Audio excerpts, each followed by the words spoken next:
You're listening to the Autism Weekly podcast. Each week we share community voices and bring light to stories that increase awareness, acceptance, equity, access, and inclusion. If you haven't already, subscribe to join the Autism Weekly family. I'm your host, Jeff Skavitsky, and we're joined today by co-host and fellow BCBA, Francisco Chavez. We are excited to welcome a guest near and dear to us both, who both Francisco and I have known for over 15 years to this podcast. Our special guest today is David Isaacman from the Netflix series Love on the Spectrum. He's joined by his sister, Alison Issacman. We're excited to talk to them both about their experience on the show and about his experience in the dating world. So I'm excited to talk with you all today. I am personally excited about what I need to be doing better, and my wife will be super happy if I learn from David on what dating should look like. Welcome to the podcast, David. Thank you. I'm so excited. So, David, you have known Francisco and me for, it's been almost 15 years since we knew each other. And right now, you had the opportunity to be on one of the coolest shows out there, Love on the Spectrum. So tell us what that show is all about. What is Love on the Spectrum? It's a show where you find love and a date.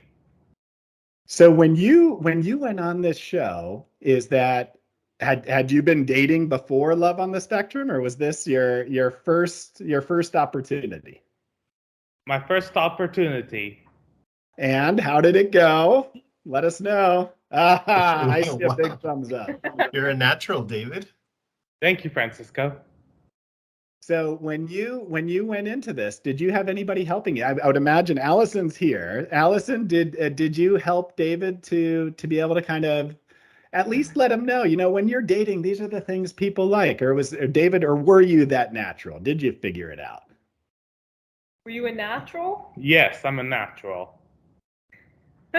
There's only so much I could help with. Of course, I loved giving him advice, some unwarranted, which I can't help as a sister. But you were pretty natural. You really are respectful. You know what the ladies like. Like, ever since a young age, he's been holding open doors for ladies when he sees them, about to enter a room and things like that. You've just always been a gentleman. Yeah. And that's what I heard, David. But almost on every date, you brought something special and I'll let you tell us. I believe her name's Abby. Is that right? Yes. And you brought her something special almost every single date. What was your favorite gift that you gave her? Well, I gave her the flamingo bracelet, the elephant bracelet, the lion necklace, the stuffed bunny, the stuffed jackrabbit, the stuffed lions, and stuffed puppies. Does she share your excitement and interest in animals? Yes, my number one favorite, and so is Abby's. You both love lions? Yes. Oh my goodness, that's like an immediate connection. That is super cool. Now, Allison, did you give any of these pointers to bring a gift, or was this all David? I really, I said, it would be nice, but he's the one that picked it all out. He's the one that said, let's go shop, let's go find a gift. And, it was funny because he hadn't even met Abby, but he chose an animal gift to give her. And it just so happened to be like a match made in heaven that she loved animals just as much as you do. So that kind of just worked out. David, I wanted to ask you a question on that first date, that you planned out. And when I saw that you were going on a date, I said, well, this very special lady better love lions. And then to see the place that you selected, tell us a little bit about, I believe you've been to this place before, I'm sure, but tell us a little bit about the place you selected and, how Abby's reaction was to seeing where you took her. Yeah. My second date with her is the Lions, Tigers, and Bears at Sanctuary at Alpine, at the south of San Diego. My dad and I have been there 3 times. And Abby really liked it. What Yeah, was her reaction to seeing these huge lions, in person? happy and surprised. So, David, I need your honest answer here. Like I And you said, better answer correctly for Abby, but was it more fun with Abby or with your dad? more fun with Abby is exactly like fun with my dad. Family and love, both in the same place. That's super cool. So, what I'd love to know is, so David and Allison, you guys have been together for such a long time. And even now, if I'm correct, is that you guys share a home together and share these stories. Is that when you get back from having these really cool opportunities, when you go out with Abby, when you go out and go out shopping with her, go to the zoo with her, do you get to come home, and do you always share those experiences with your sisters, David? Yes, I do. With that, Allison, is it so joyful just to kind of see, the whole path is that David's always been such a social kid. Now he's a social adult. He's got the whole world ahead of him, and now he's found love too. How's that feel as a sibling? Well, it's especially rewarding because it's something, David, you've been vocal about since like teenage years. He's always in passing just mentioned like, oh, if I have a girlfriend, I'm going to share this moment with her. I'm going to go to the zoo. And he was planning all these dates, but hadn't found a person, and we didn't know how to help him navigate that. And I even tried to find one when I was at the sleepaway camp with my friends. And well, some of the ones I knew from high school. Yeah, so it was so rewarding, and we couldn't be happier. Abby's such a lovely girl. We all adore her, and they couldn't be a better match. So we're just over the moon. We're so happy. It was really great to see, that interaction, and I know we only see a little snippet of, the interaction between Abby and David. How much time, we see 5-6 episodes. How much time went into, kind of creating all of these interactions, all of these dates between Abby and David, and what are some things, special things we don't get to see, on video?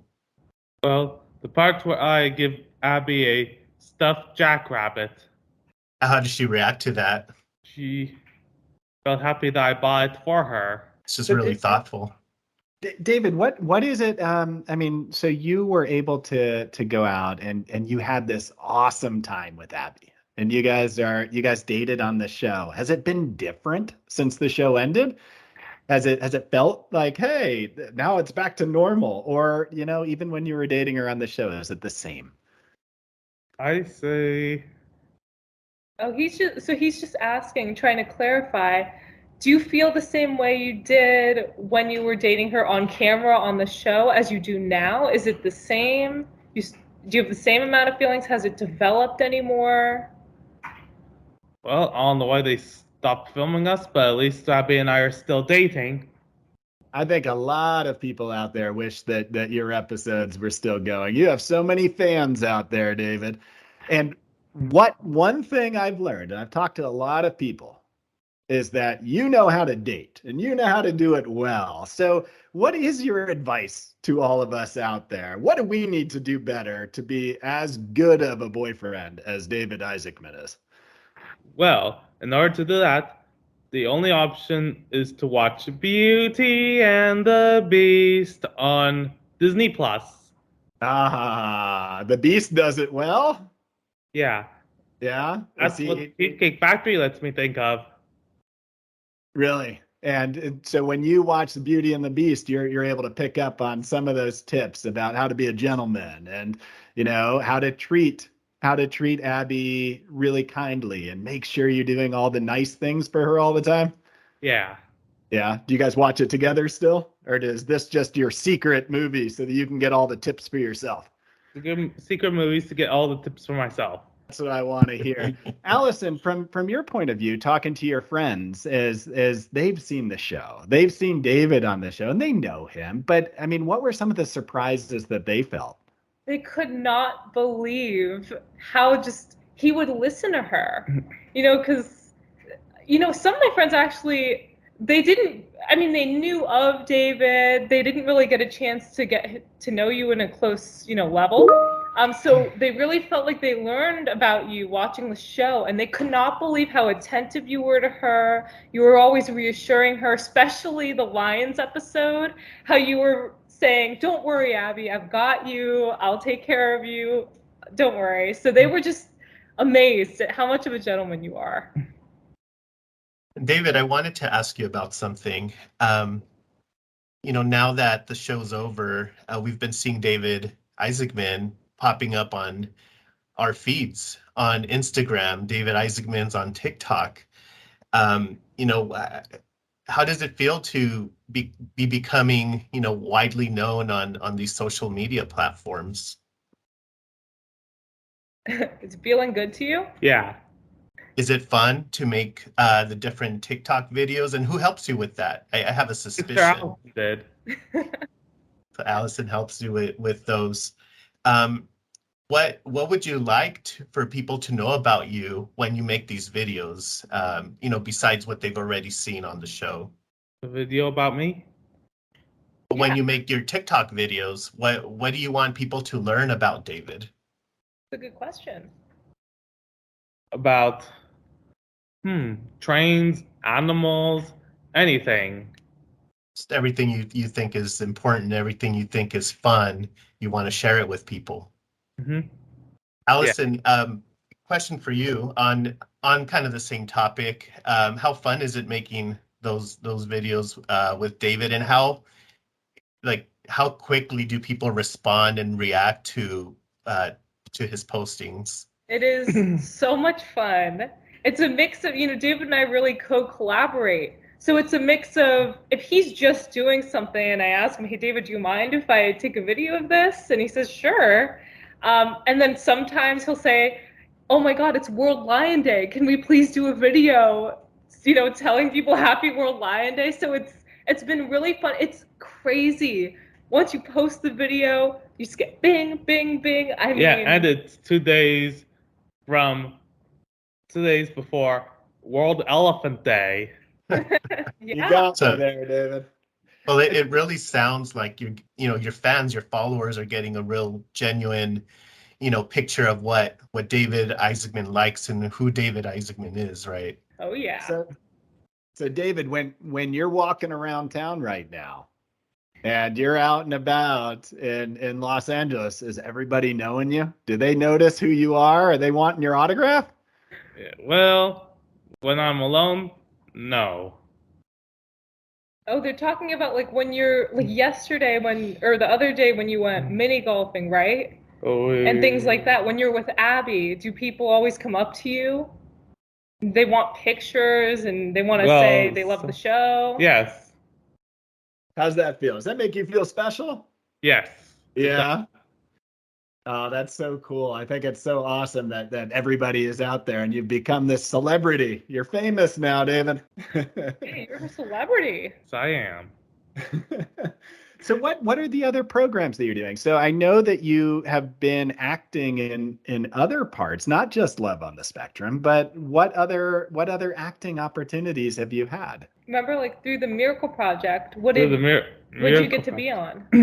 185 Wilshire Boulevard and Recruitment Day, and remember on Netflix? You were already on Netflix. Yeah, I'm already on Netflix. On what show? On Love on the Spectrum and Atypical. Oh my goodness, you got a whole list of credits under your name right now. You're doing better than almost any of the actors out there. Way to go, David. Thank you. So Allison, is there anything that, when you all have grown up and obviously you've been able to watch David's experience, what is it that kind of led you to think that, David's going to succeed on this show? David's going to do great on this show. There must have been something about his personality or about the way he attacks life that you look at and you're like, my brother's there. He's got this. Well, he has always been the life of the party. From a young age, you should see him on the dance floor. He is not afraid of showing who he is, showing how much fun he's having and thriving.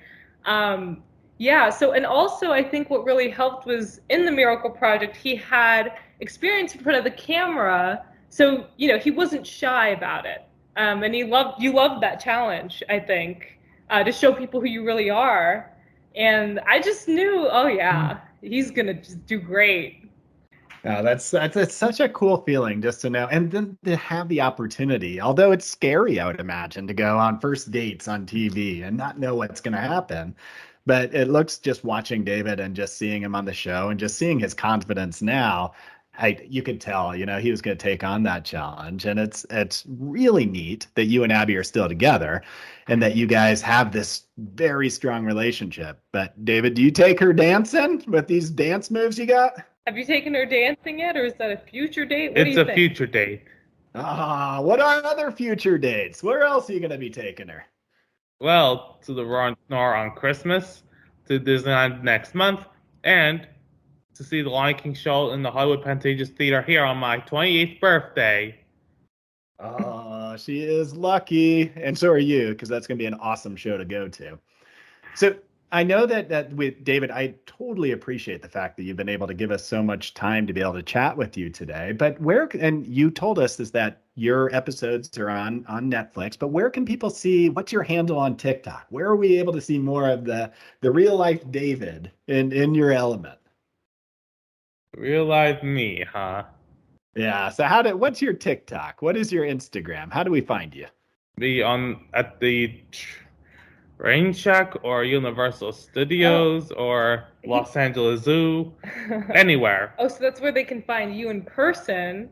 But he's talking about where can he find you on social media? It's at David_Love on the Spectrum, right? Yeah, under David_Love on the Spectrum, TikTok. And Instagram. Perfect. Now I know where to watch your videos and to get your autograph. So you gave me both the answers I needed. So I appreciate that. Well, I want you right now, David, to tell us what we need to do. And before we finish this show, I want you to tell me, Jeff, on your next date, you need to do what? How do I make my wife happy on my next date? What are the things I need to make sure I do? You'll figure something out. No, I need your advice, David. Okay. My advice, what you and your wife would do for your next date? Yep. You get to pick, David. Tell him where he's taking his wife. Where should I go? Well, let's see. Trip to Australia. Oh, my goodness. Okay, so you just made my wife really happy. Good choice. He knows what he's doing, Jeff. So what animals am I going to see out there, David? When I get to Australia, what am I going to see out there? Koalas, kangaroos, platypuses, the possums, the emus, the camels, the Tasmanian devils, the crocodiles.